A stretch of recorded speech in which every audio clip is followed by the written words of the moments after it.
Good afternoon, everybody. Welcome to another edition of the Atheist Experience. I'm your host, Matt Dillahunty. Joining me this week is Don Baker. Good to be here. There was another extra. We got an extra graphic, a bonus graphic. I didn't see it. How's everybody doing? We're live. Today is Sunday, January 27th, I think, 2008. This is a live, interactive, public access television program sponsored by the Atheist Community of Austin that allows atheists the opportunity to interact with the public, answer questions, correct some misperceptions, have discussions about First Amendment issues, religious beliefs, and other issues that are relevant to that. The audio portion of this program is available for download and via podcast at our website, and the video portion is available at Google Video. Our website is www.atheist-community.org. Also at the website is a frequently asked questions page where if you don't get through on the telephone today, or we send you off to the frequently asked questions page, you can find answers there ranging from, what is it you guys actually do believe, to why don't you believe this, and doesn't not believing in God just make you all a bunch of immoral monsters? The short answer to that is no. What, are you kidding me? As I mentioned, we're sponsored by the Atheist Community of Austin, a nonprofit educational organization promoting positive atheism and the separation of church and state. The ACA has weekly meetings every Sunday at Romeo's on Barton Springs Road, beginning at around 11 o'clock. In addition to this program, the ACA also sponsors a bi-weekly internet audio podcast called The Nonprofits. For more information, you can find out at www.nonprofitsradio.com. We'll be live again this coming Saturday, February 2nd, Groundhog's Day. Okay. Groundhog's Day will be the next show. That's hosted by Dennis LeBay, myself, features Schilling. Occasionally Russell and Jeff D will join us. You can find the archives for the Nonprofits Radio program at nonprofitsradio.com as well. Good little audio podcast there. And for those, we get a lot of email, especially for people who, I just discovered your show, and what they end up doing. And hey, if you can do it, more on you, or good on you. But they go back and they grab the entire archive, or as much of the archive as they can, and they throw it all on a podcast, and they listen to it all just in one straight swoop.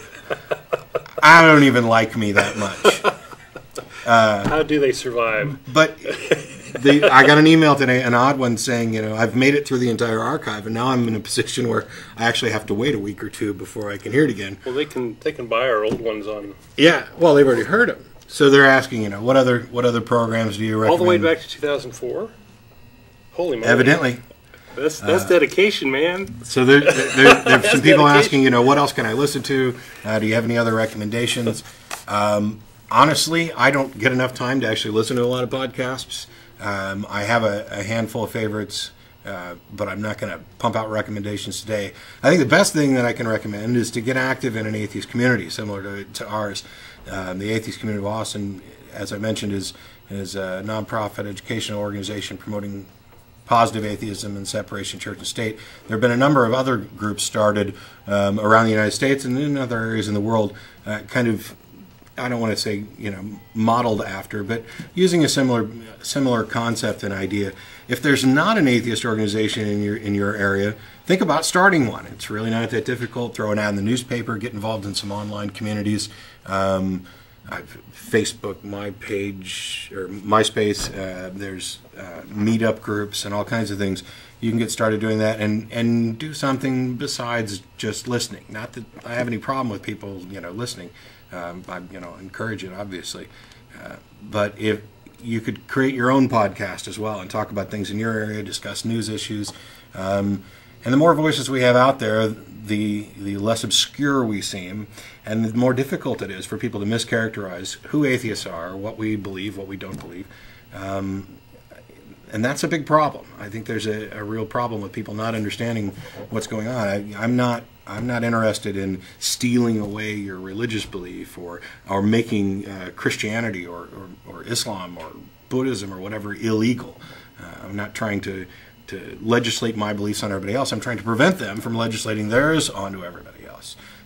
I'll defend to my dying day your right to free thought, free speech, free expression, to exercise your beliefs in whatever way you deem fit until the point where that imposes upon the rights of other people.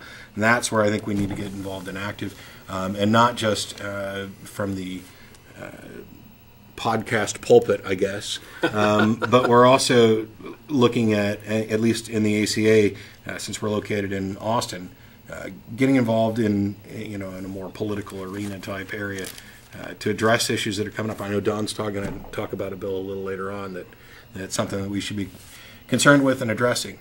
In addition to the audio program and this program as well, the ACA sponsors a number of social events, including Atheist Happy Hour every Thursday at the Dog and Duck Pub located at the corner of 17th and Guadalupe. We also host a lecture series on the first Sunday of every month, and that'll be this coming Sunday, February 3rd. Our lecture is going to be Dickie Gregg giving a lecture entitled "It's Not About Them, It's About Us," dealing with a case involving Guantanamo prisoners. Right, going all the way up to the Supreme Court. Pretty important case. So the lecture series and all of our events are open to the public. You don't have to be a member to attend. We do them as public service because and you'll notice that issue isn't necessarily religious-based or atheist-based.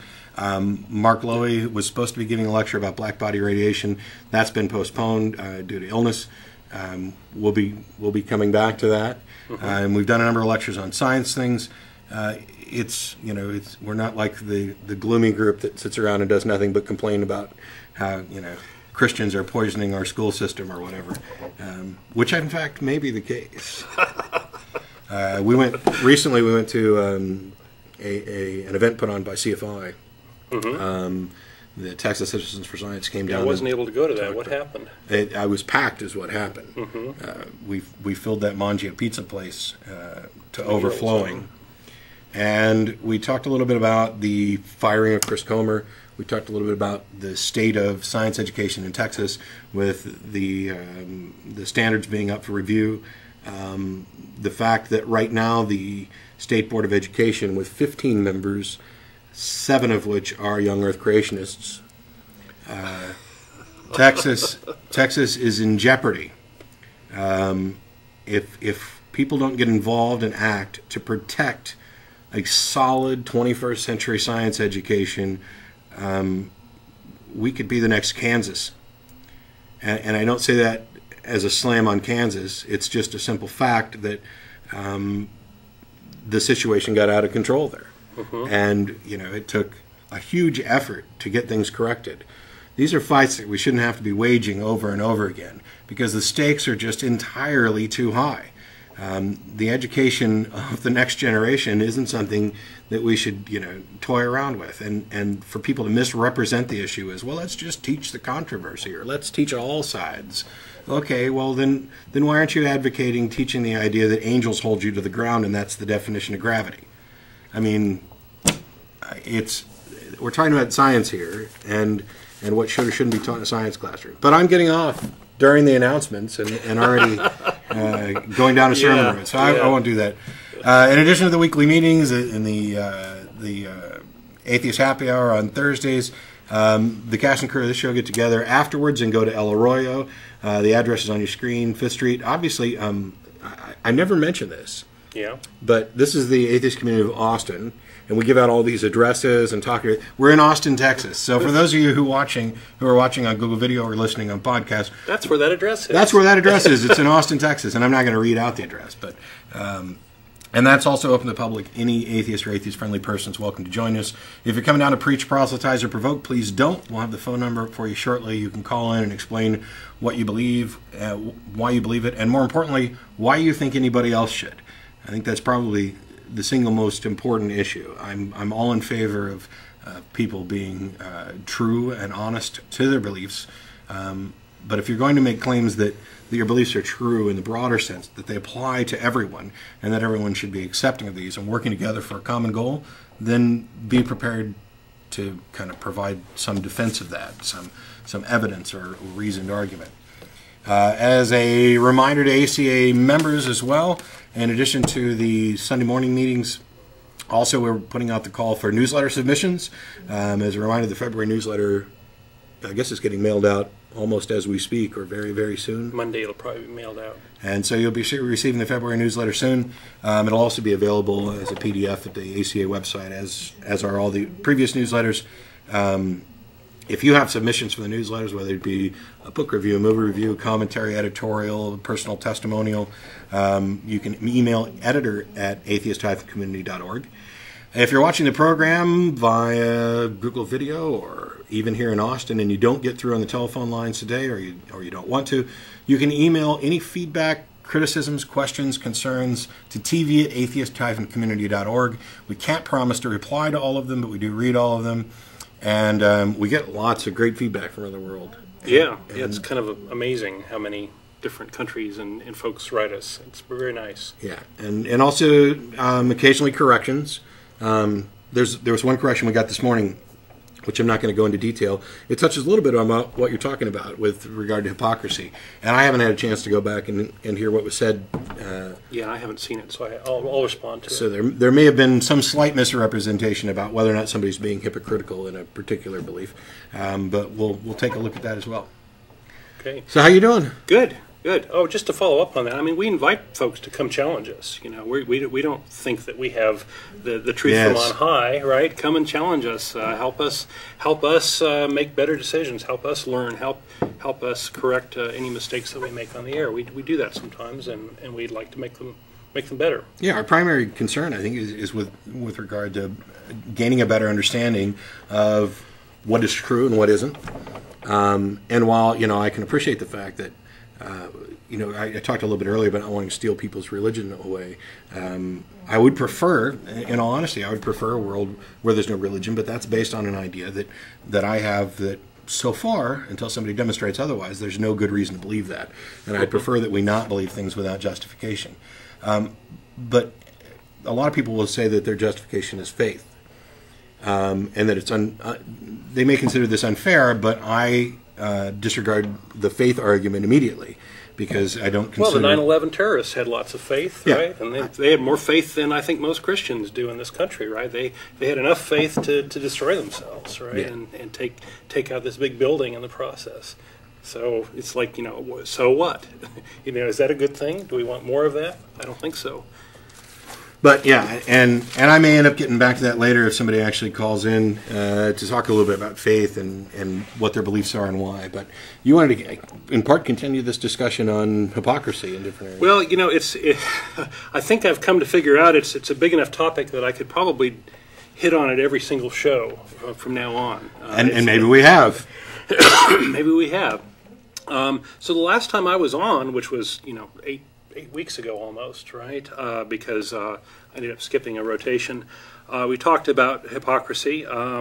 So hypocrisy is sort of saying one thing and doing another, and a person's actions really sort of show, I think, a person's true beliefs, right? Because they're really acting based on their true beliefs, and if they say, I believe such and such, and they're doing something else, well, whatever they're doing is probably a better indicator of what their real motives are, right? Because that's really where they're putting their energy. That's where their money is. That's where the money of their time.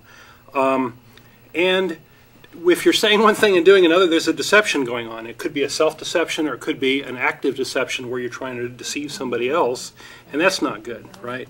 And a lot of this kind of relates back to a Jefferson quote, Thomas Jefferson quote, that struck me when I first read it. He says, "Millions of innocent men, women, and children since the introduction of Christianity have been burnt, tortured, fined, and imprisoned. Yet we have not advanced 1 inch towards uniformity." So he's talking about the fact that there's so much diversity of faith and different religious viewpoints. And then he says, "What has been the effect of coercion? To make one half of the world fools and the other half hypocrites." So his point is, with respect to these lies, either you believe them wholeheartedly and you're not critical, and so you're a fool, or you know that they're lies and you're a hypocrite and that you're promoting these sorts of things.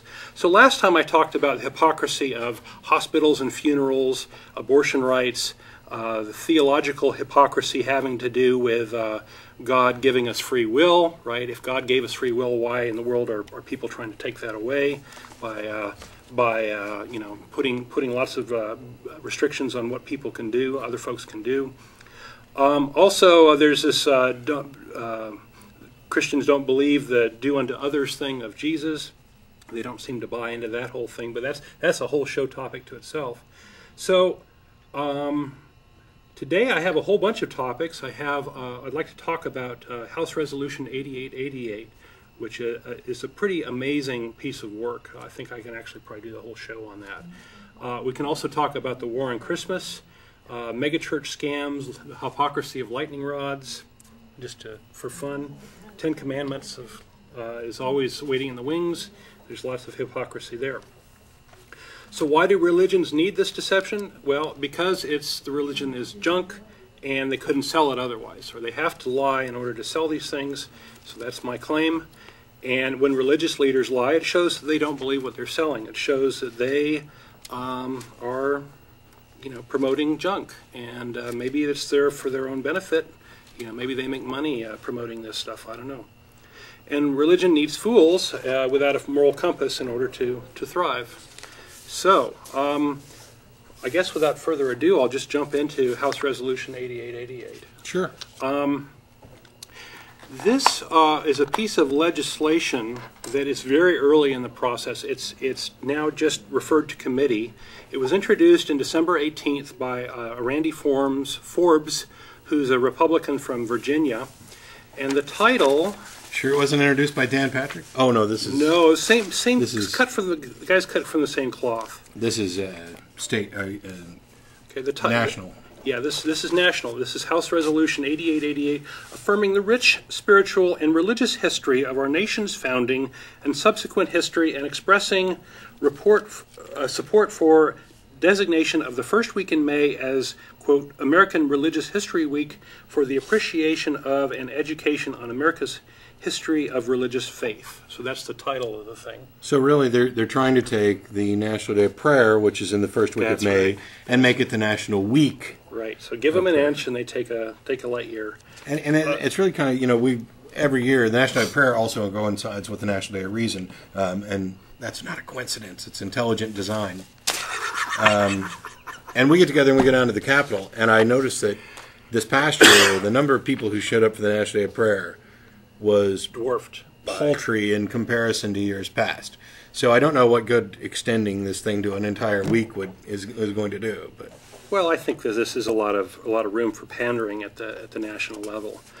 So this bill has 44 co-sponsors. So keep that in mind when I tell you how awful this thing is. That 44 plus the original sponsor signed on to this and thought it was a great idea.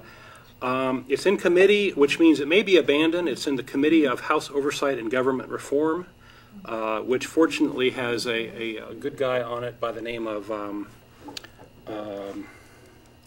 shoot, I can't remember his name.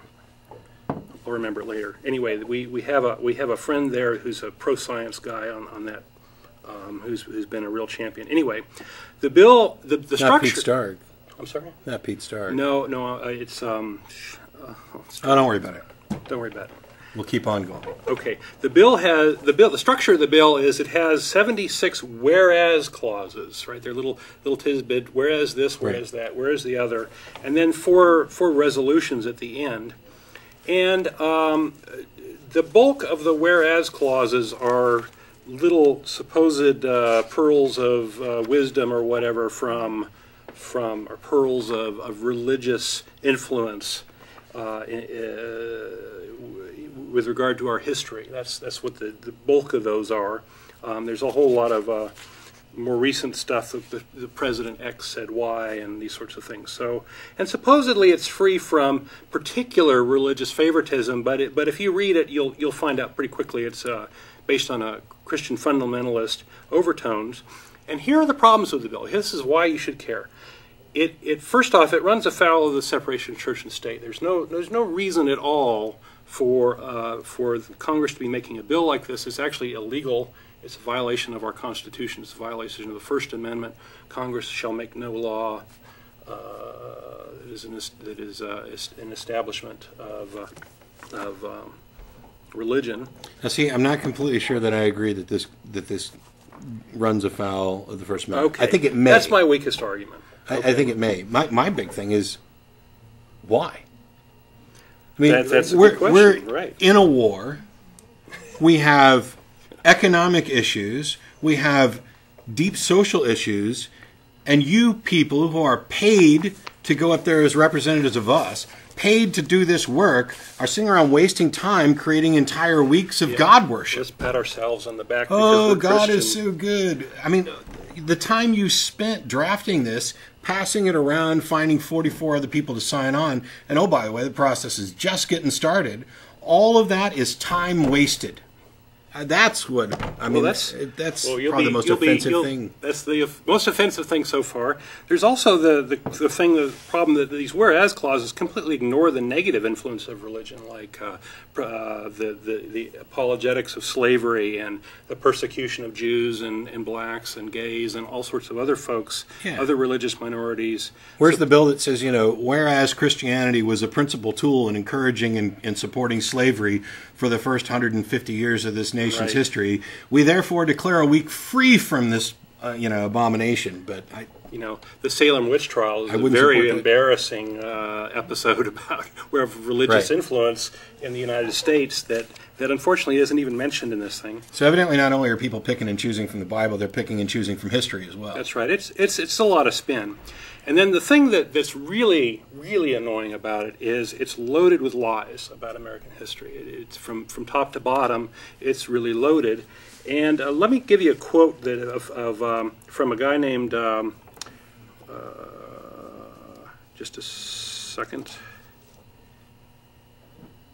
This is from Mikey Weinstein of the Military Religious Freedom Foundation. So he's kind of a serious patriot, and you don't want to cross his path. He said House Resolution 888 is perhaps the most disgraceful, shocking, and tragic example yet of the pernicious and persuasive pattern and practice of the unconstitutional rape of our bedrock American citizens' religious freedoms by the fundamentalist Christian right. He goes on to say, its myriad tortured and deliberate historical fictions fused by its congressional member drafters into a sorry screed of fascistic Christian exceptionalism and triumphantalism clearly enumerate its private sector and religious sponsors' unbridled lust to spare absolutely no effort to complete the transformation of our country into the United Christian States of America. So that's a pretty strong statement. So let's take a look at some of the things. It turns out one of the big heroes, unsung heroes in this whole episode is a woman by the name of Chris Rhoda, who wrote a book by the name titled "Liars for Jesus: The Religious Right's Alternative Version of American History." She's a historian who has, fortunately for America, pointed out all of the lies in this thing, and she's focused primarily on the ones having to do with U.S. history because that's her area of expertise. So one of the whereas clauses is, whereas political scientists have determined that the most frequently cited source in the political period was known as the founding era was the Bible. Okay, so this is one of the whereas clauses, and this is false. Okay, but even if it were true, right? There's a lot of these that is like, so what? So what? It's not only is it a so what, but okay, and once upon a time, the most frequently cited source was the Code of Hammurabi.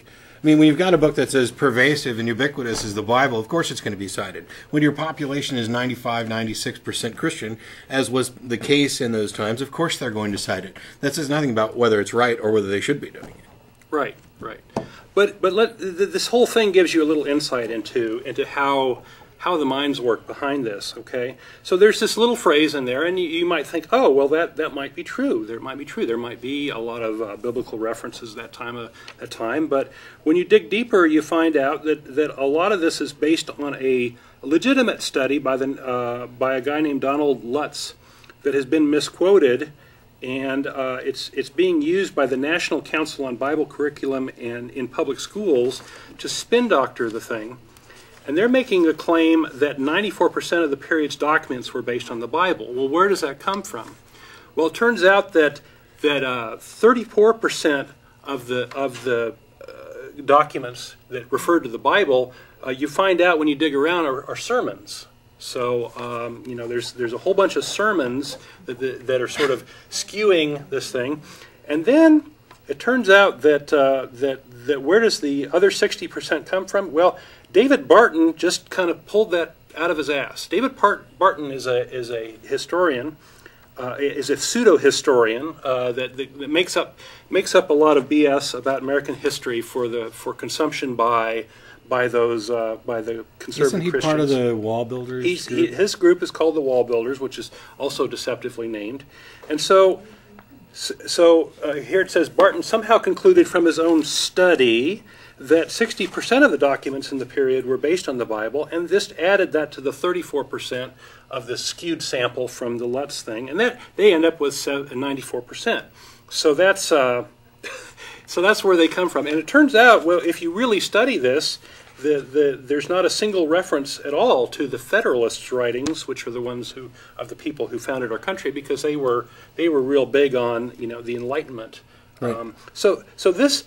So here we have a lie that goes miles, and when the truth takes a little while to get out of bed.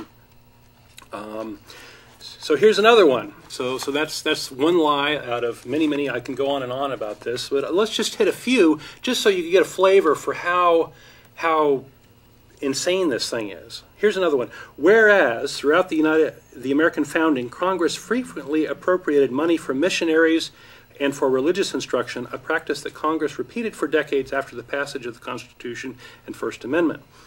According to Chris Rhoda, this never happened at all. This is completely false. It's completely made up. So there's a lovely one. Whereas 4 days after approving the Declaration, the Liberty Bell was rung. It's like, who cares, right? Apparently the Liberty Bell wasn't even anywhere near when this happened. It was actually out of commission. So, false. Whereas upon approving the Declaration of Independence, John Adams declared that the 4th of July, quote, ought to be commemorated as the day of deliverance by solemn acts of devotion to God Almighty, end quote. Well, this turns out to be a spin on a real quote that John Adams said. Here's his real quote. The 2nd day of July, which was basically the Independence Day as far as he was concerned, of July 1776 will be the most memorable epocha in the history of America. I'm apt to believe that it will be celebrated by succeeding generations as the great anniversary festival. It ought to be commemorated as the day of deliverance by solemn acts of devotion to God Almighty. It ought to be solemnized with pomp and parade, with shows, games, sports, guns, bells, bonfires, and illuminations from the end of this continent from this time forevermore. So it's a very, very lovely little quote, but what they've done is they've taken his this ought to be important, this ought to be a big deal, into that that John Adams said that the celebration should be this way, right? So he completely changed the spin or the meaning of this quote. So I can go on and on. This Chris Rhoda has done a great job of debunking the whole thing. So it's basically a whole bunch of lies, all right? Now, so what does this say? What does this set of lies say about the sponsors? I mean, we can learn so much from this bill about the Christian character and the character of our sponsors. It basically says the sponsors of the bill are intentionally deceptive to Americans, or they're ignorant. And either way, these people have demonstrated they are unfit for office, in my opinion. They are trying to propagate a whole bunch of propaganda under the name of U.S. law, and these people don't deserve to be in office. Okay, and furthermore, they're sabotaging the U.S. history, which shows that they don't have our country's best interests at heart. They have other agendas. Okay, these folks are not patriotic. They're treasonous. Okay, they have no respect for the laws. They have no respect for our history, and they are not serving their constituents, but they are marching to different orders. So there's a clear conflict of interest here. These people are not don't deserve to be paid even by the United States, right? They're not even working for the United States. They're working for the Christian conservatives. Okay, so when you have this conflict of interest, you have many deeply religious people are unfit for office because they will gladly make this sort of trade. They'll gladly use their power to promote Christianity, even though they've been put in office to do a particular thing. And this example, Matt, with Chris Comer is a fine example. We have, right. You were saying that we had 7 of the board members just procreationist, right? And you don't; those people are not going to act in the best interests of education. They're there for a political coup, and so these people don't deserve to be in office. And evidently, since the Democrats in Texas don't give a damn about the school board and are only concerned with legislative issues, they're not even running anybody in opposition in where you've got a pro-science member of the school board who's a conservative Republican, and they're running another conservative Republican against that person who's a creationist. And of course, that's the person with all the money. Yeah. So we're probably going to see a swing in the State Board of Education to where we have an 8-7 majority of creationists, just about the time that it comes to, that we're reviewing the science criteria. It really is, and that dire. They're not going to give it a fair shake. That's pretty clear, right? So this is throughout. I mean, this is in school boards. This is throughout our government. We have people that are doing this sort of thing. So another problem that Matt brought up earlier: what is the benefit to America of these sorts of resolutions? In fact, I didn't even read what the resolutions are. Let me read them, just so that we can get an idea of what they're trying to do here. That's important. Where is it? I got so many papers here. I thought I had it right on top. Well, Congress has done a number of resolutions and different things that are pretty much meaningless. And every time I see one of them, I kind of shudder because I realize, okay, this is some congressman that's doing a buddy a favor. You know, we're going to show respect for this particular portion of our society or our history by declaring, something pointless. Right, and they often do like platitudes, right? We rah-rah for mom and apple pie, yeah. That sort of thing. Feels good sorts of things. And in general, that's why I'm not quite sure that, and I haven't read all the resolutions, so I'm not sure, but I'm not quite sure this really runs afoul of the First Amendment, because it could just be, let's put together a big rah-rah, religion thing, and this week isn't a mandate for anybody to do anything. The idea that we're going to set aside a week to celebrate our religious history. I don't know why that gets a whole week when some other serious individuals only get a day. Of course, then you've got in Black History Month. Mm-hmm. So I mean, it varies as to how much attention we're going to pay to something. On that level, I don't really mind it so much. What I do object to is the thing that I talked about earlier, where they're wasting time and money on things that are far less important than the real issues. And the things that you've pointed out, where they're essentially engaging in this kind of revisionist history and lying. And I can't count the number of times that people bring up the Founding Fathers and the Founding Fathers were Christian. Yeah, well, yes, in fact, many of them were, but many of them were also deists, many of them were also freethinkers. They weren't necessarily of one mind on religion, and many times God was attempted. There was an attempt to insert God into the Constitution, and every time it was explicitly voted down.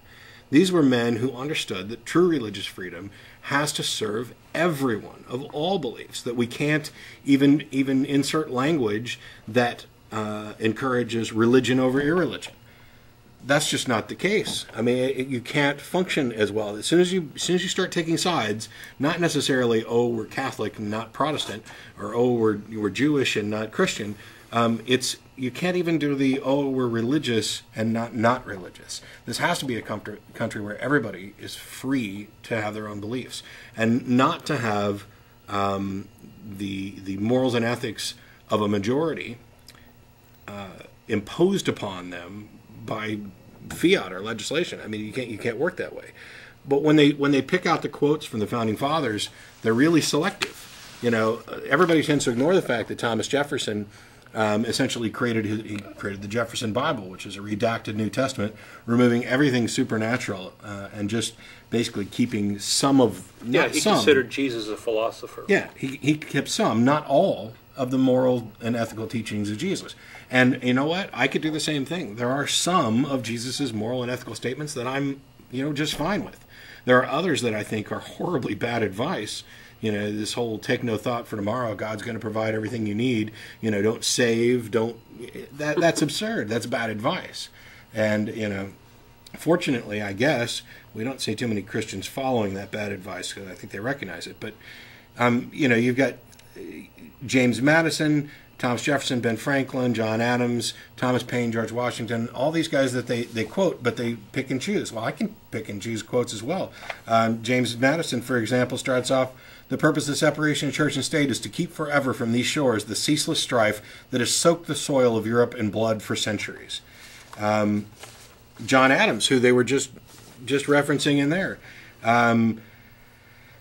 "God is an essence that we know nothing of. Until this awful blasphemy is got rid of, there will never be any liberal science in this world. Can a free government possibly exist with the Roman Catholic Church? The question before the human race is whether the God of nature shall govern the world by his own laws or whether priests and kings shall rule it by fictitious miracles. The divinity of Jesus is made a convenient cover for absurdity. Nowhere in the Gospels do we find a precept for creeds, confessions, oaths, doctrines, and whole cartloads of other foolish trumpery that we find in Christianity." Now, this is John Adams talking. Thomas Jefferson, "It's too late in the day for men of sincerity to pretend they believe in the Platonic mysticisms that three are one and one is three, and yet that one is not three, and that three are not one. But this constitutes the craft, the power, and the profit of the priests." I mean, and I've got probably 20 pages full of different quotes here from him.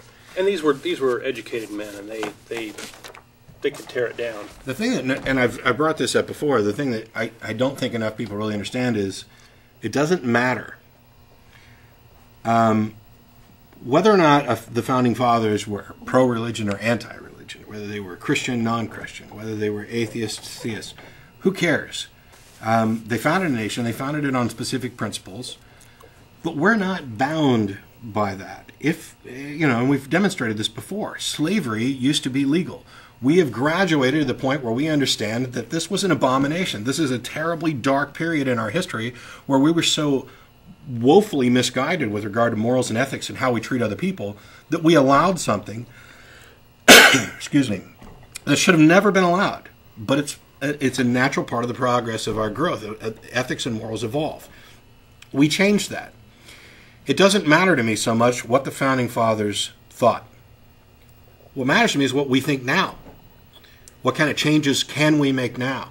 And, while I attack religious ideas that I find absurd, I fully realize that we all have to work together. We are stuck here in this little country, on this little planet, where we need to figure out a way to best work together for the benefit of everybody.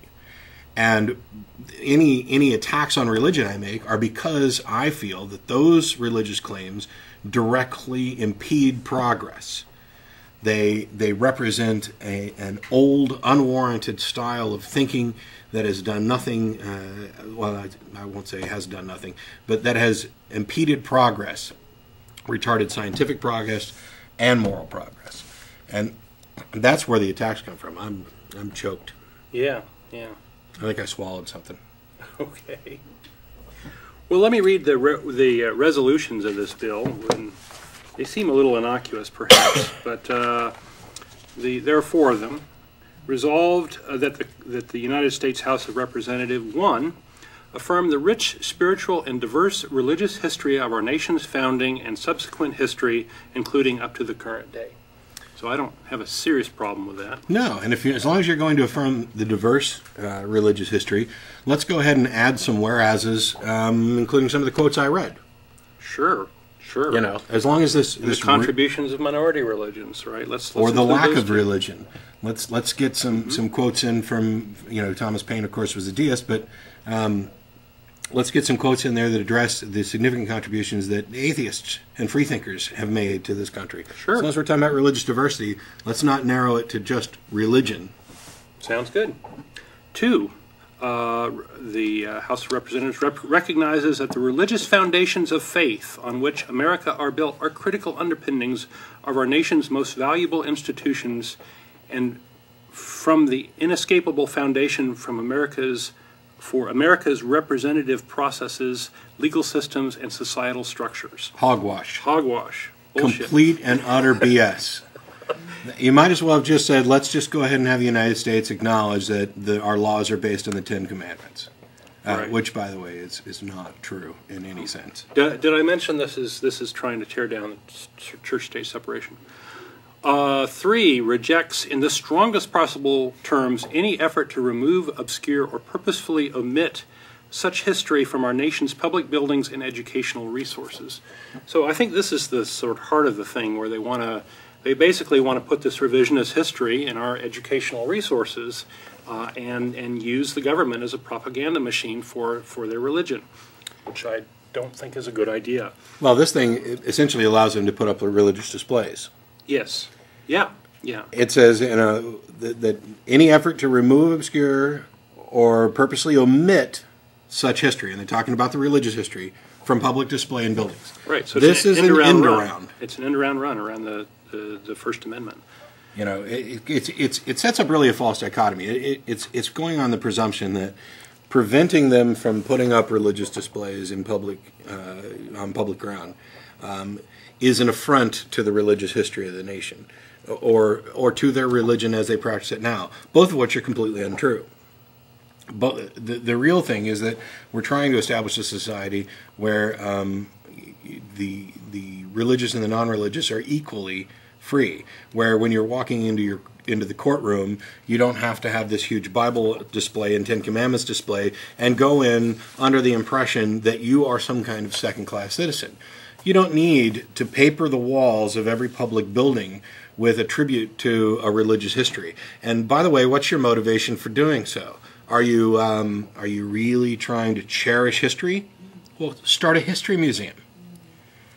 In reality, what you're trying to do is promote your religious beliefs, and you're using the fact that your religious beliefs have a history. And I'm not so convinced that they're the critical history that you try to establish. Yeah, ringing the liberty bell was just, super important religiously, right? Yeah, I think Jesus did that. Yeah. Jesus showed up in Philly and rang that bell, and he hit it so hard it cracked. Isn't that what happened? Something like that. I do have some articles about bell ringers getting electrocuted because they didn't have lightning rods, but we can get to that later. Nice. I wonder if that's why they invented the rope where you stand out the bottom to ring it right, instead of running up the wacky. That rope dry, yeah. Well, why don't we pause? Oh, look, the fourth one. Yeah. Expresses support for the designation of America Religious History Week every year for the appreciation and education of America's history of religious faith. So that's the kind of token thing. Yeah, the meaty thing is the end around the First Amendment.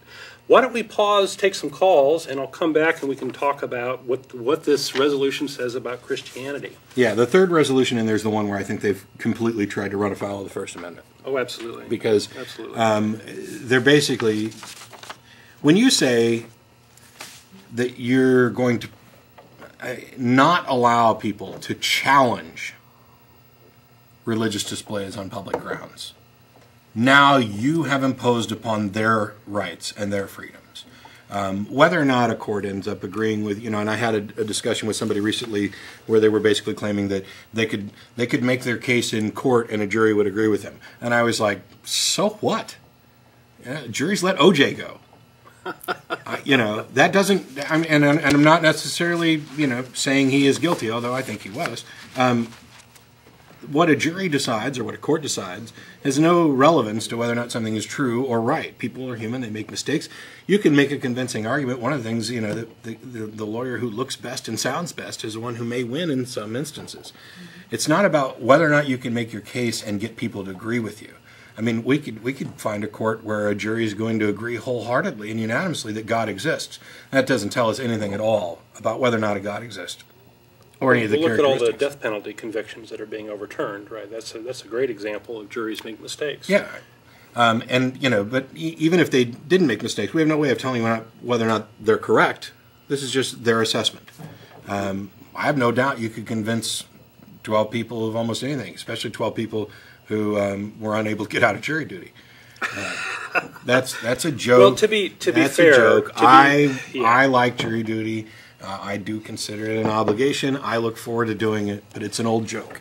I was going to say, in defense of juries and the court process, it is an opportunity for both sides to present their case to disinterested parties and hopefully, get at the meat of the matter. And it does work most of the time. Well, let's go ahead and we'll take some calls real quick. As a reminder, we are live at Sunday, January 27, 2008. We've got about 45 minutes or so left in the program. The number's up on your screen if you're watching live, and perhaps it's even up on your screen if you're not watching live. After the program's over, everybody involved in the show gets together and goes to El Arroyo on 5th Street for dinner. Any atheist or atheist-friendly person is welcome to join us. We'll get there around, the show's over at 4:30. We'll get there at 5 o'clock and stay till maybe 7-ish. You don't have to be a member to attend this or any of the other events, but let's go ahead and we got some callers on the line. Is it Sue? Hi, gentlemen. How are you today? How you doing, Sue? Oh, I'm doing pretty good. I was listening to the show, and it struck me how bold the Christians have gotten these days. Because in the past, they never would have done things like they're doing now. For instance, Governor Huckabee, in running for president, said, well, I think the Constitution should be changed to reflect the godly nature of our country. Yeah. And it's like, that, damn, they never would have even thought of saying that verbally, even if they wanted it. The quote I heard him say, which maybe I didn't hear the quote that you're thinking of, but the quote I heard him say was that it's easier for us to change the Constitution than God's Word. Yes. Is that the Yeah, quote? that's part of what he said. I actually heard. And he's right. I heard him. He's right. He's right as long as he's talking about the letter of the law. It's really easy for people to change God's Word because, well, every one of them reads it and comes up with something different. So, in a sense, I guess they're changing it. But yeah, I mean, I have no problem with making constitutional amendments. I don't either, because they're not religious-based. Right. The problem with what Huckabee's saying is that we need our Constitution and our government to conform to this book because that's what he thinks, and he thinks that's what the majority of Americans think. And my point is, I don't care if everybody in America but me thinks that. The Constitution serves to protect the minority from the whims of the majority. You don't get to impose upon my rights just because you managed to get a majority or because you managed to con some people into electing your dumbass as president. Well, you remember that guy that gets called on to testify, I mean, not testify, sit on the jury with an Inherit the Wind? Right. And he asked him, do you work real hard at your religion? And he says, I work real hard at the farm. My wife works on the religion, for us. And it's like, I think most Americans may be Christian by definition, but I think most Americans are more like that man, and that they don't want to work real hard at their religion.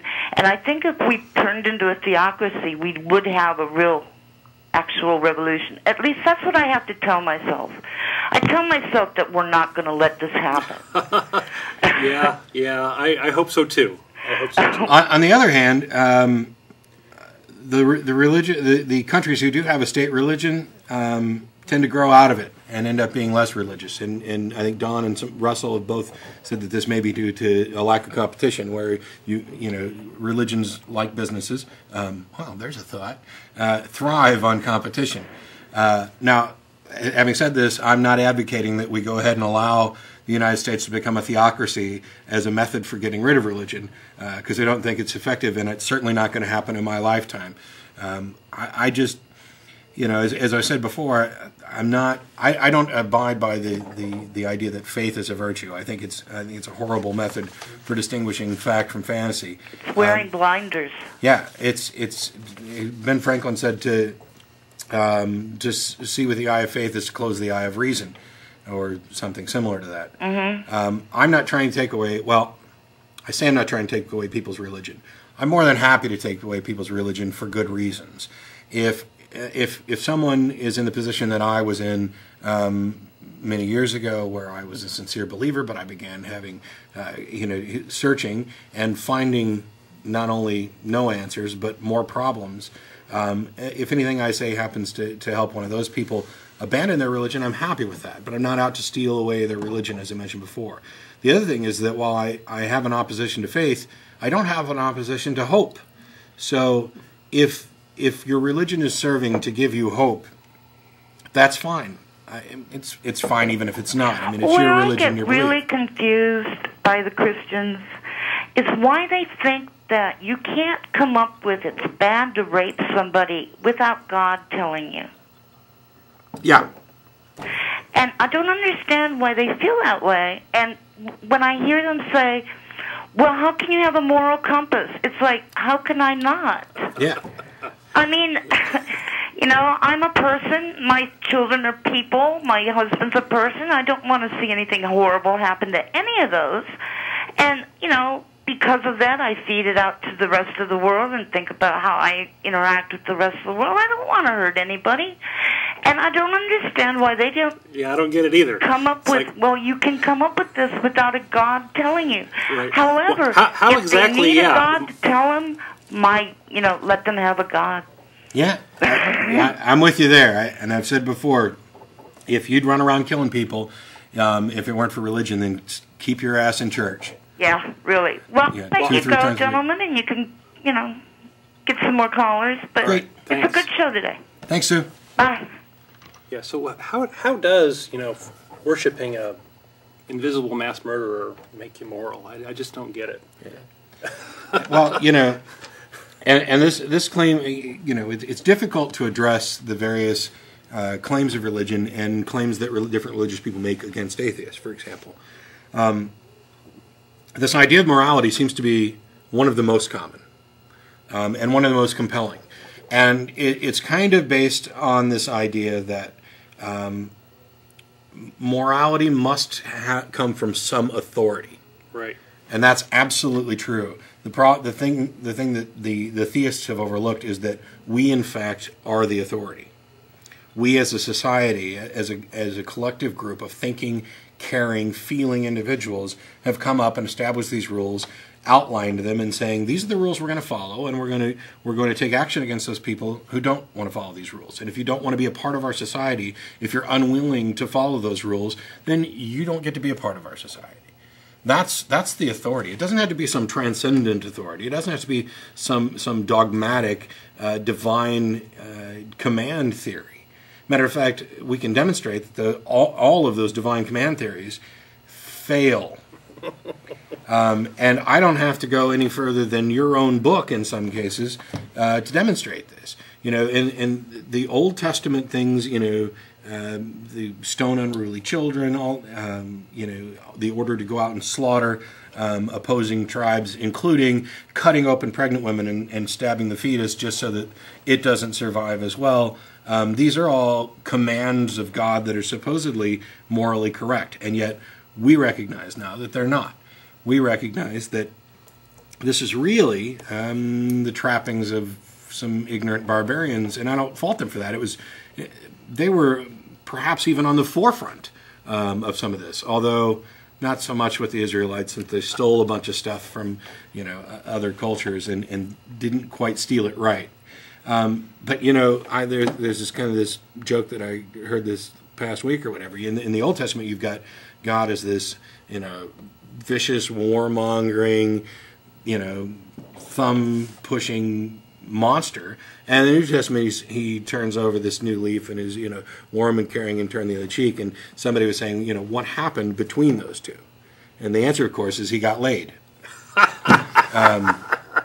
Well, yeah. But in fact, we have an Avenger Jesus now. I mean, Jesus is a kind of opposable action figure, right? Right. He's gone from being king of kings to some sort of coach, personal coach, some sort of friend. He's your life coach. He's your life coach. So he's kind of whatever people want him to be. But there's a group of folks that think he's the kick-ass, badass guy that's going to bring on the second coming and kill all those evil atheists. And we get email from them. Yeah. And we got an email this past week that I didn't bring it with me. It was in all caps, which is always a good sign that I'm going to laugh. But it was basically, beware of those. You are all going to hell. You're going to burn. You horrible people. Blah blah blah. It's just nonsense. Is that the one with the little kid goat that had 5 legs? No. Oh, that was a different one. No, that was somebody talking about signs of the apocalypse. You want to? We should. Speaking of Jesus, we should talk about our personal coach, Buddy Jesus. Yeah, yeah. We get mails from lots of different folks around the world, and we've gotten one of our members got into kind of a dialogue with somebody in Finland. Hello to you. We're glad that you're listening. Apparently, things are quite a bit different in Finland, and I was actually kind of shocked because it's such a different Christianity there. I'm still not completely convinced that this isn't parody. I'm willing to take the guy's word for it, but I mean it's okay. But that's the thing; it's so hard to distinguish. Yeah, there's a lot of things that are different. I mean, one thing is they have a national church, right? And another thing is the state collects taxes on behalf of those churches, right? Mm-hmm. So basically, you're sort of by default a member of the Evangelic Lutheran Church in Finland. Right, and there's another church that gets a small number of members or whatever. And apparently there's a bunch of freethinkers, hooray for freethinkers, who've put up a website that allow you to very easily jump out and opt out of the church. Because when you opt out of the church, you no longer have to pay those taxes. Mm-hmm. That's the big thing. Which is a nice thing. So they put up a website to make this process incredibly simple. Right. And evidently people are leaving in droves. People are leaving in droves. So they've got a record number of people leaving the church, and the church of the Lutheran church there is kind of panicking a little bit. So what they did in response is they produced a little flyer, I think a whole comic book, and we have a little excerpt from it. We can put it up. This says, "Double your fun with Jesus." And the first frame has Jesus holding hands with the boy and skateboarding. They're getting ready to jump off the cliff skateboarding. That's pretty interesting. The caption translated... They're getting ready to drop into the pipe. Right, but drop into the pipe. So, if... Get some street cred. So, I mean, one thing that's a little disconcerting is, if you're going into a pipe and you're holding hands with somebody and you're on a skateboard, that's kind of dangerous, right? Yeah, I haven't seen X Games with tandem skateboarding yet. But right, so that's kind of dangerous. And then there's the whole, pedophilia angle, which is kind of weird. You got Jesus with kind of hairy legs there. Anyway, the caption says, "The purpose of faith is not to restrict you." Okay? Although, if you're holding hands with another skateboarder, you are restricting them. Right. Right. So maybe it's a good thing he's kind of an invisible friend there, right? Yeah. That he's invisible, and we don't really have to worry about him, molesting the kid. And anyway. The next little segment is Jesus chatting with somebody in an office and somebody trying to work there, and the caption is, "But it gives you strength in life's different situations." So I guess one of the life situations is you're going to talk to your invisible friend at work and annoy your coworkers. By the way, if I'm sitting there at my cube working, and Jesus and somebody else are leaning over the top having a conversation, I'm going to ask him to leave. Yeah, take that down the hall. Get your coffee, go out, have a smoke break, do something. Okay. The third one is Jesus is playing billiards with a guy. This is my Jesus. This is his. Matt likes to play billiards. "You can be liked just as you are." I mean, that's the whole panel is perfect. Yeah. You have Jesus who's playing pool, which is great, and you can be liked just as you are. What better message could you possibly have? Right. If there is a Jesus, that's the one I'm looking for. So if no one likes you and nobody will play pool with you, Jesus will be there with you. I know. Yeah, that's pretty nice. The last one... Although it may not be a fair game. The last one's the most interesting. We got some people that are out late at night and they've been partying. It's very hard to see. The young woman on the right is puking. No kidding. She is throwing up. Jesus is holding the hair out of her face so that she doesn't get puke on her. Because that's exactly what best friends do. That's right. And the caption is, "Because also in hard times you can rely on faith." So what better way? Because granted, it's been a long time since I've been that drunk, but I do remember that I think I cried out to God at that time. I was a Christian the last time I was that drunk, though, so maybe I wouldn't now, but. So he didn't lift my hair up. Yeah. So this is pretty funny in many ways. It's what strikes me is how innocent this whole thing is. All right. It's not like Jesus you're going to burn in hell unless you give us some money, like it is in the United States, or all these different variations on the scam here. But it's very innocent. Jesus is your pal. Yeah, and obviously this isn't an argument against religion in general or a particular religion, and we're just having a bit of fun with it with a comic. There is kind of a larger point to this, and that is clearly the idea exists, at least with this particular religious group, that they can kind of make Jesus in whatever mold they want in order to sell it. Yeah. That, Jesus is the guy who's going to be right there with you when you go out and get drunk, because we know you're going to. And I realize that that's not saying that Jesus advocates you getting drunk. It's really a compassionate. It's really a compassionate message that in the difficult times, he'll be there with you. The problem is, and this, I realize that this bugs some people that I say this. There's no good reason to think that any of it's true. And by convincing people that it is true, you have done them harm. Because instead of equipping them with the tools that they need to deal with reality responsibly, for example, to not go out and get so drunk that they need an invisible friend, to help equip them to face the situations that come up in life responsibly, with rational thought, and not relying on the fact that God's going to be there with them and he's going to sort it out and everything else, you've done them harm.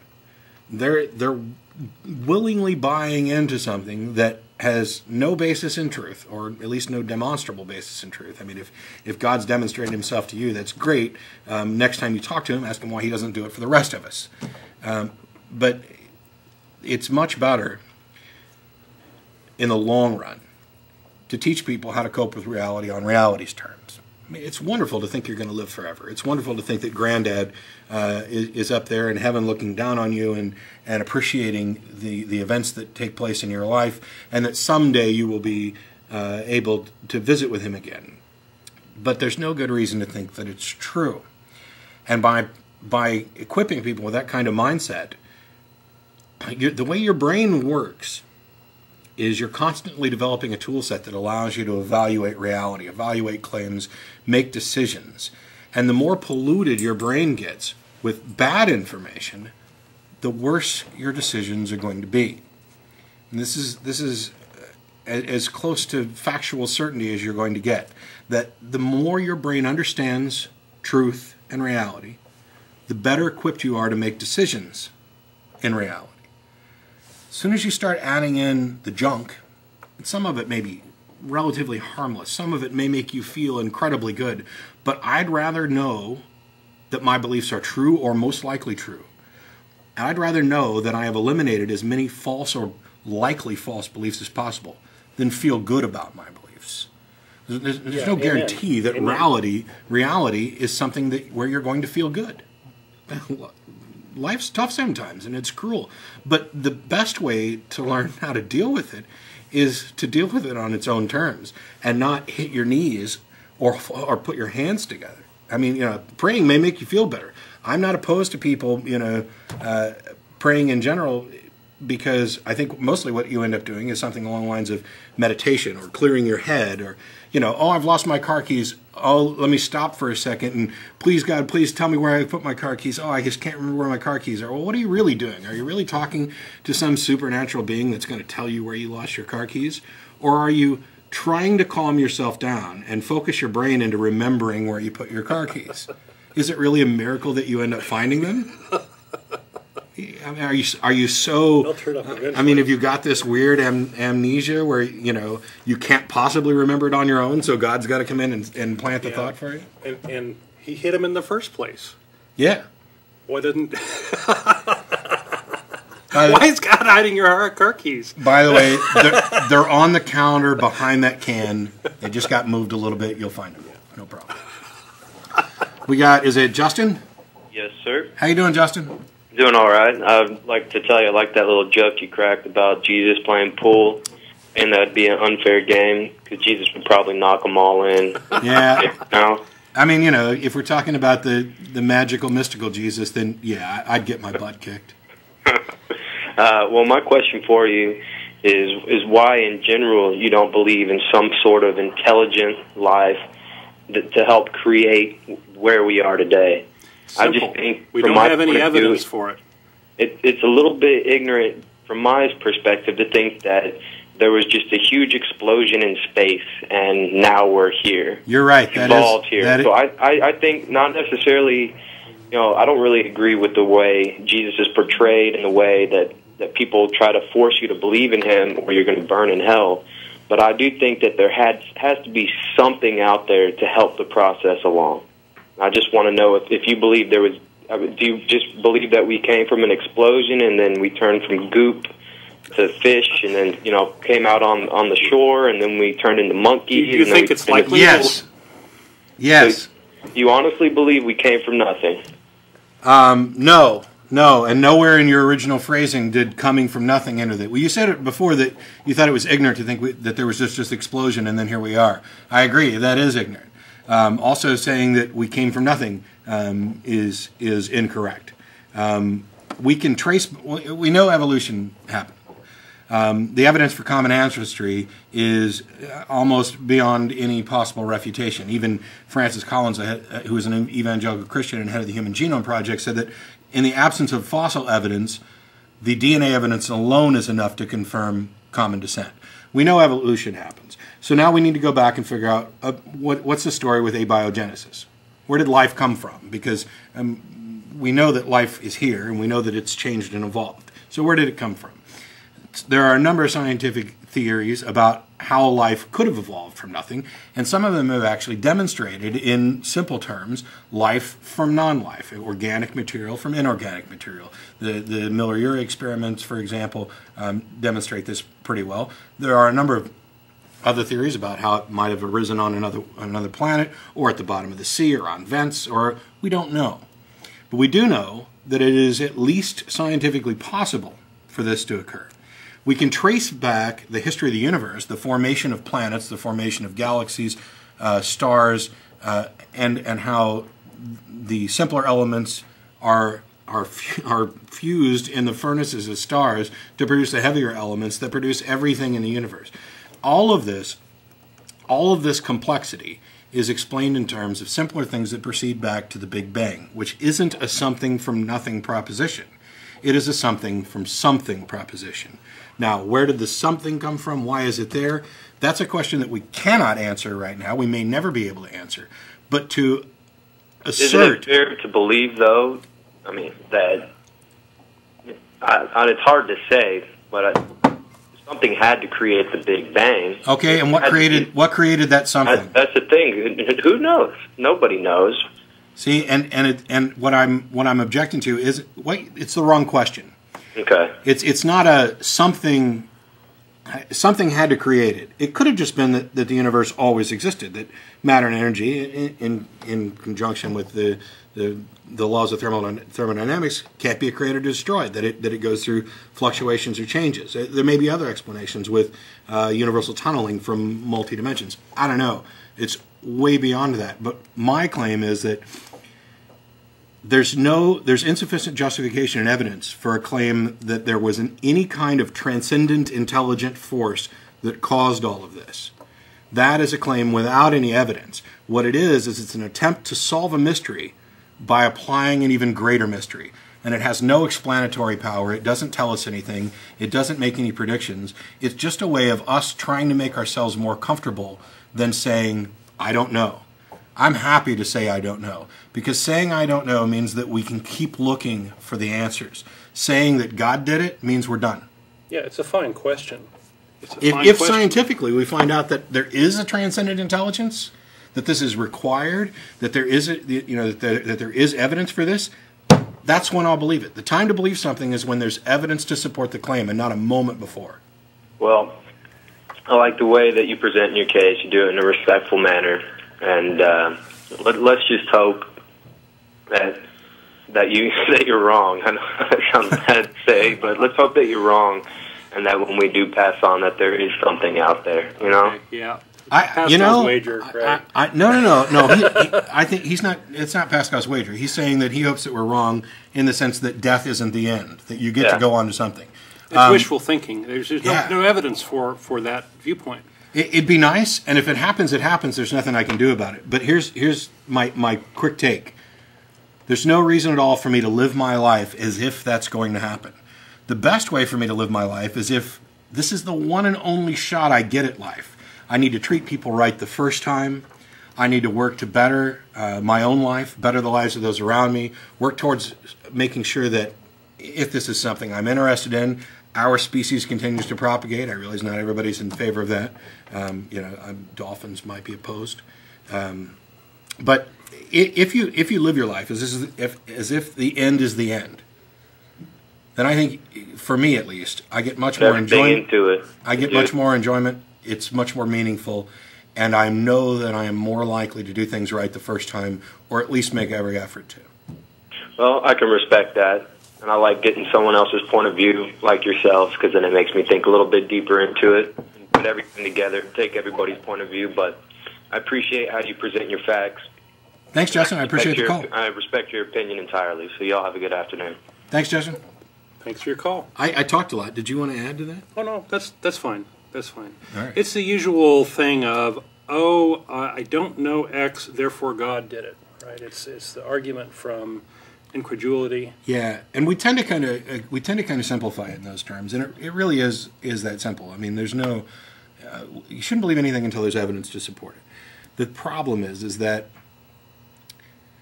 these questions are so big and so baffling to most people, and most people haven't bothered to do a lot of research into evolution, abiogenesis, cosmology, Big Bang cosmology, etc. And that's fine. I mean, not everybody has to be. I'm nowhere near any kind of expert. They put up a link to talkorigins.org. I'd recommend, if you have questions, that's a good place to go. These questions are so big. They're big, and they don't lend themselves to soundbite answers. I mean, the opposing view lends itself to soundbite answer. God did it. Yeah. It was God's will, and we don't have a soundbite answer because it's much more complex than that, and there's things that we don't know. Yeah.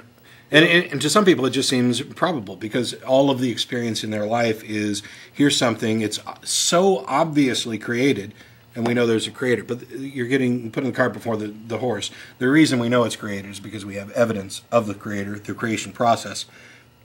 You can look at a building and as Ray Comfort say, know that there's a builder. Well, yeah, but the reason for that is that buildings aren't naturally occurring. We have no examples of buildings occurring naturally.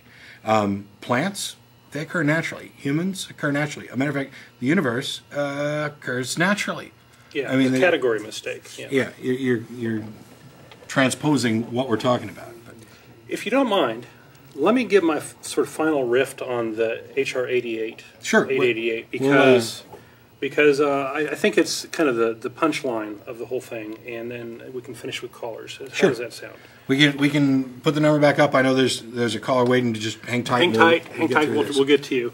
I've been talking about House Resolution 888, which is by Randy Forbes, and if you missed the beginning of the presentation, it's chock full of lies about Christian history or American history as spun by Christians. So, what does this bill say about Christianity? Is I think one of the questions we really need to ask here. This bill is promoted by Christians. What does this say about their faith? Well, it says that they clearly don't believe in the Ten Commandments, this bearing false witness thing, or they don't fear their God. It seems to me that it is evidence that they don't care about their religious faith. They don't believe it. And if the promoters of Christianity don't believe in that crap, why should anyone? Why should anyone believe it if they have to lie to promote it? There is a let's see. There's a quote from Martin Luther that basically says it's good to lie for God. I don't have it real handy here, but that's okay. And that's Martin Luther, not Martin Luther King. It's Martin Luther, the founder of Protestantism. Yeah. If you're a Baptist, if you're a Pentecostal, he's your guy, by the way. And he sort of said lying is a good thing if it promotes God. And so is that the religion you're following? Is lying for God? He's not the only one either. He's not the only one. Eusebius, one of the earliest church fathers, basically advocated forgery. And they did a lot of forgery. And anything that would bring more people to God. There could not possibly be a bad means, because the ends were always justified. Right. So which is true. if the paradigm's true, and your goal is to save souls from eternal torment, anything goes. Thing, I guess. So I'd love to hear from Christians why it's okay to lie. Maybe that's it, is to save souls. I don't know. There's no evidence that souls exist. On the one hand, although many of them I don't think we could fairly accuse them of lying, because they actually believe it. When we talk about lying, we're talking about the people who don't actually believe it but are encouraging it anyway. Well, we're talking about this amendment where we have people trying to promote lies as part of this amendment. That's really the point here. So, what does propaganda say about Christianity? It says it's an admission that the religion is damaged goods, that you have to lie to promote it. What does it say about Christians? Well, most Christians don't seem to care. I have yet to see anything, I looked very hard on the web, to see any Christian say this amendment is a bad thing. So maybe they don't know about it. That's fair enough. It's early enough. Maybe their moral compass is broken. Maybe they don't care. Maybe they're happy to sell out their fellow man if they can get to heaven. I'd like to get the Reverend Barry Lynn to comment on this. Yeah. So if you're listening, give us send me an email. What does it say about the media? Put out a press release. The media is not even pointing out that there's problems here. There's very little said about it. I tried to get Eileen Flynn to do a piece on it. I doubt she will. The media is basically hogtied by Christianity because they claim that anything that says bad about Christianity is they're being persecuted, and so basically they have shut off a lot of they've inhibited in the media a lot of stories that would be denigrating to Christianity. So people just don't find out about it, and so it seems to me that Christian morality is based on lies, deception, spin, and suppression of criticisms, right? They're not really out doing good. If they were doing good, there would be amendments instead by these people to stop the Iraq War or to fix health care or fix poverty or some of these other things that are more important. But instead, they're trying to do lies and deception and this sort of thing. And why do you need the government to reaffirm your religion?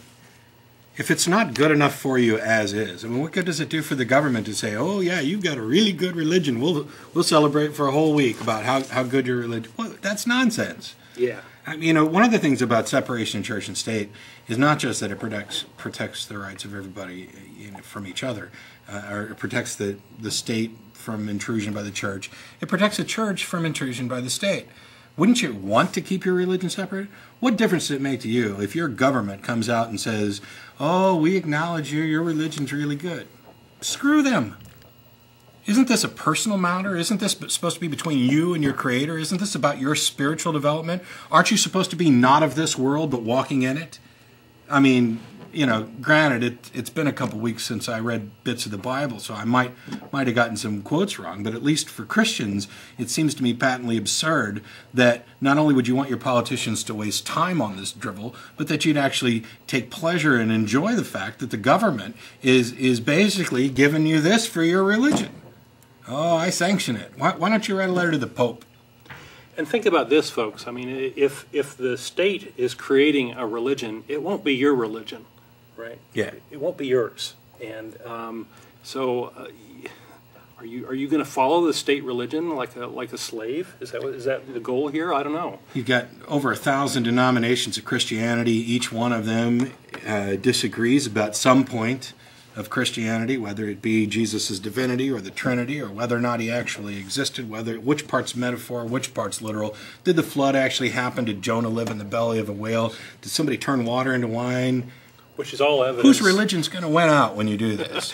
This is all evidence that it's all made up to me. That's right. If they can't I think it's not based on an objective reality. They can make up whatever they want. But that's your thing. Keep it out of American history. That's verboten. Well, we lost the caller that we did have. The number's up. We've got about 9 minutes or so left in the show. Give us a call. If anybody wants to call in and talk about this. I know you got a couple other news items. I do. I do. We can hit those, or got some other hypocrisy things, but we could save those. No shortage of those. Whichever one you want to do is fine with me. Here's a fun one for Austin. Oh wait, let me do something. Okay, go ahead. There's a post on Possum Mama's blog. Some of you are going to be familiar with it. There's a link, of course, from the Atheist Experience blog, which Martin and Russell and Tracy have been active on. Martin Wagner put that together. It's atheistexperience.blogspot.com. There's a new post. He's one of the former hosts. He is, and I'm trying to get him back on again. We talked a little bit at that meeting with the Texas Citizens for Science. Good. Lots of good stuff there. There's a post at Possum Mama's blog about a 6th grade science experiment. Okay. This is a public school science experiment, I'm almost completely sure. The hypothesis was that the Bible teaches us the correct way to live morally, and that he believes that Christians are going to be more successful at this than non-Christians. So his test methodology was... Is the teacher doing this? No, a student. Okay. Student got to pick their own project and create it. So his test methodology was to create a list of 20 questions and evaluate people's answers and ask them, of course, if they're a Christian or not, and evaluate their answers and give them a score. And he set a target of 15. That they got 15 of them that were consistent with the Christian morality as he described it, that would be the success rate, and he was expecting this of Christians. Now, of course, the hypothesis is a miserable... it's horribly put together. The questions are poorly worded, poorly phrased. But on some level, he has a hypothesis that is actually testable. It's comparable to testing the efficacy of prayer, which, you've got the Templeton Foundation funding stuff like that. It's also, as in a post I made, similar to testing the efficacy of a physical fitness program. We can object all day long to the actual criteria used by the program, whether they're going to measure how far you can run or how much you can lift. We may have objections to those in the same way we'd have objections to the specific morality proposed in this test. But at least the test is internally consistent. And as a 6th grader, he made a bunch of mistakes and phrased things very poorly. The data showed what I would have expected, which would have been my hypothetical prediction. The Christians are no more moral, even by their own moral code, than anybody else. And, of course, the test was kind of slightly favored pro-Christian because there were questions on there like, do you go to church every week? And somebody pointed out that, well, yes, but I go to the Church of Satan. So should that actually count as a yes or not? Unfortunately, this student's conclusion was partially inconsistent, or partially consistent with the fact, in that he said, evidently Christians aren't necessarily more moral. And then in the very next sentence, it was essentially, but we should still all be Christians because it makes us more moral. I'm sorry, your 6th grader gets an F. Yes, ignore the lots and lots and lots of problems with that science experiment. Questions poorly phrased, poor definitions. A lot of that I can be forgiving of as a 6th grader, as somebody just stepping out into learning about what makes for good science and what doesn't. But when you have a hypothesis, a test, and your data demonstrates that your hypothesis was correct, you do not then get to form as a conclusion, the data says this, but this is the correct conclusion anyway. It just doesn't work that way, I'm sorry. Not to mention, some of the questions were not particularly biased. Whether or not have you ever killed anybody? Is one of the questions. Well, obviously, Christians and non-Christians alike have a good chance to answer that. Right. Most likely, the parents wouldn't let their kids around anyone who was a killer, an admitted killer. So there were some people who were objecting to subject matter, that in a public school science class, this is just the wrong kind of experiment anyway. Well, if the kid initiated it himself, I think it's okay. Yeah, I don't. I'd rather this wasn't the subject. I think I'd rather the teacher approve what projects kids are going to do, so that we don't have mindless proselytizing going on in the public schools. But the big thing is that I'm not picking on the kid. I gave him partial credit for picking something that was at least hypothetically testable, even if he did a miserable job of figuring that out. Because I don't blame him. I blame his parents. Yes, he's a product of his... And I blame the school.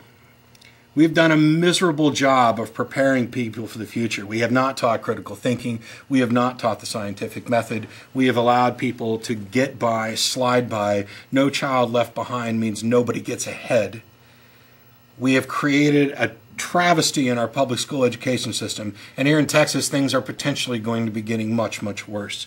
I don't blame this kid at all. I'd fail him because I'm hard that way.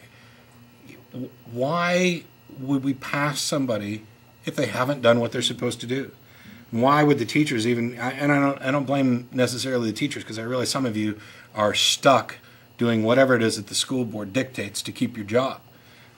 Some teachers in science classes have simply stopped teaching evolution altogether simply because it causes too many problems. They get too many letters from parents. Others are religious and refuse to teach it in the first place. And as we heard during this meeting with the Texas Citizens for Science, there are teachers in public schools that are actually teaching creationism, just blatantly in the schools. And it's evidently more common than any of us suspected, which comes as a shock to me, despite the fact that we've talked about courses on Bible instruction being included in classrooms. We've got the Smolkowski family in Oklahoma as an example, where school was enforcing the Lord's Prayer as a requirement after every basketball game, and when a young atheist girl says, no, I don't want to do that, she gets suspended, later expelled, and then there's a huge court trial. This is a public school. Let's let public schools focus on education. When I talked earlier about how we're not preparing people to face reality, that is one of the jobs of the public schools, to give kids the tools to allow them to make the best decisions possible. If you want your kid to understand your religious beliefs as well, by all means, free field to teach them. I'm borderline on whether or not I agree that it's child abuse. It's definitely religious indoctrination. I think it's horrible that religions can't seem to get a hold of anybody unless they catch them young before they've reached the age of reason and formed opinions. Yeah. But if you want to do that, fine, and take them to church and pull them out of public schools, put them in private schools, put them in a Christian school, homeschool them. I have my own problems with each of those. But don't pollute the public schools with your personal opinions. Don't destroy the lives and potential of other students just because you want yours to remain ignorant of science. That is truly offensive. I say I'm impossible to offend. I mean, you throw any curse word out, any kind of, bad sexual joke, I can't be offended by any of that. But I am offended by people who glorify ignorance, who revel in this idea that we should keep blinders on, kneel, worship that we're unworthy, that these accomplishments that we have are not our own, they're God's gifts, and the universe is created and it's 6,000 years old, and men walked with dinosaurs. Get real!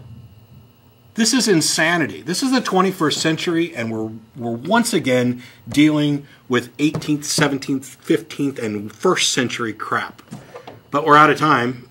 So thanks to everybody on the crew. I don't have time to list off all the names. Thanks everybody for tuning in. We'll be back again next week, which I think is Super Bowl Sunday, but we'll be here anyway. Don't forget about the lecture February 3rd at the Austin History Center. Thank you to our callers. Thanks to everybody who called in today. We look forward to seeing you at El Arroyo on 5th Street and next week.